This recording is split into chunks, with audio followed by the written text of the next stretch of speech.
एकता में शक्ति है, लेकिन एक्शन मूवीज इस बात पे जोरदार थप्पड़ मारती हैं। एक्शन सिनेमा का रूल सिंपल है, अगर हीरो का दिमाग सटक गया तो वो अकेला ही पूरी फौज को कब्रिस्तान पहुंचा सकता है। आज मैं लेकर आया हूँ top 5 most brutal one man army movies इन हिंदी, और नंबर 1 वाली मूवी का रेज मोड देखकर तो आप दुआ करोगे कि ऐसा दुश्मन किसी को ना मिले। चलिए शुरू करते हैं ये तबाही। हीरो ग्रेट रेस एक अटैक में पैरालाइज हो जाता है। वो अपनी उंगली तक नहीं हिला सकता और अपनी वाइफ के मर्डर का बदला लेने के लिए तड़प रहा है। तब एक टेक बिलियनर उसके दिमाग में एक एआई चिप लगा देता है। यहाँ से शुरू होता है असली खेल। ये चिप उसकी बॉडी को कंट्रोल करती है और उसे एक ऐसी किलिंग मशीन बना देती है जिसके रिफ्लेक्सेस मशीन जैसे हैं। इसका एक्शन देखने में बहुत अलग लगता है क्योंकि कैमरा हीरो की मूवमेंट के साथ रोबोटिक तरीके से घूमता है। एक सीन है किचन वाला, जहां हीरो घबरा रहा है लेकिन उसके हाथ दुश्मनों को चीर रहे हैं। वो सीन पूरे साइफाई जॉनर का one of the best action scene है। ये मूवी नेटफ्लिक्स पर मिल जाएगी। टाइप के सूट बूट वाले हीरो पसंद है तो ये मूवी आपके लिए नहीं है। यहाँ हीरो एक जानवर है।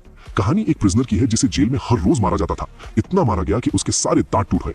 जिंदा रहने के लिए वो पत्थर बन गया। उसने मेटल के दांत लगवाए और खुद को एक वेपन बना लिया। जब वो पुलिस कस्टडी से भागता है तो वो सीधा एक पब में जाता है जहां उसके पुराने गैंगस्टर दोस्त बैठे हैं। वहां वो दरवाजा बंद करता है और शुरू होती है धांसू लड़ाई। फ्लैशबैक में हमें पता चलता है कि वो मासूम आदमी से मॉन्स्टर कैसे बना। इसमें एक्शन स्टाइलिश नहीं बल्कि रॉ और दर्दनाक है। खून खराबा पसंद करने वालों के लिए ये ट्रीट है। काइजर दुनिया का सबसे टॉप असैसिन है जो रिटायरमेंट के करीब है। कंपनी का रूल है कि रिटायरमेंट पर पेंशन देनी पड़ेगी, इसलिए कंपनी पैसे बचाने के लिए अपने ही एजेंट्स को भेजती है उसे मारने के लिए, जो सबसे बड़ी गलती है। हीरो शांति से रहना चाहता था पर उन्होंने उसे जगा दिया। इस मूवी में विलेंस एकदम ब्रूटल एंड डेडली हैं, लेकिन हीरो एकदम साइलेंट किलर है। बीच में एक टॉर्चर सीन आता है जो इतना पेनफुल है कि शायद आप स्क्रीन से नजर हटा लें, लेकिन उसके बाद हीरो का रिवेंज। भाई साहब एक हॉलवे सीन है जहां वो लेजर गाइडेड ग्लव्स पहनकर दुश्मनों को ऐसे उड़ाता है जैसे मच्छर मार रहा हो। ये मूवी नेटफ्लिक्स पर अवेलेबल। देखने के लिए आपको सर दर्द की गोली साथ रखनी पड़ेगी क्योंकि इसका कैमरा एक सेकंड के लिए भी नहीं रुकता। मूवी शुरू होती है एक होटल के कमरे में। हीरो को कुछ याद नहीं, कान में एक डिवाइस है जो उसे ऑर्डर्स दे रहा है और दरवाजे पर सीआईए की टीम खड़ी है। वहां से जो भागदौड़ शुरू होती है वो 2 घंटे तक रुकती ही नहीं। इस मूवी को ऐसे शूट किया गया है जैसे ये वन सिंगल शॉट हो।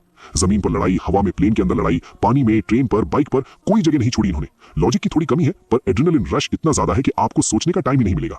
अगर नॉन स्टॉप एक्शन चाहिए तो ये बेस्ट पिक है नेटफ्लिक्स पर। सोचा था जॉन रैम्बो अब बूढ़ा हो गया है, घोड़ों के साथ शांति से फार्म हाउस पर रहेगा, लेकिन जब मैक्सिकन कार्टेल उसकी बेटी जैसी भतीजी को उठा ले जाता है तो रैम्बो के अंदर का पुराना शैतान जाग उठता है।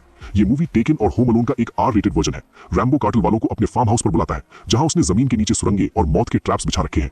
लास्ट के 20 मिनट में जो होता है वो एक्शन नहीं मैसेकर है। रैम्बो गोली से कम और चाकू, बॉम्ब और ट्रैप से ज्यादा मारता है। ये दिखाता है कि एक टूटा हुआ आदमी किस हद तक ब्रूटल हो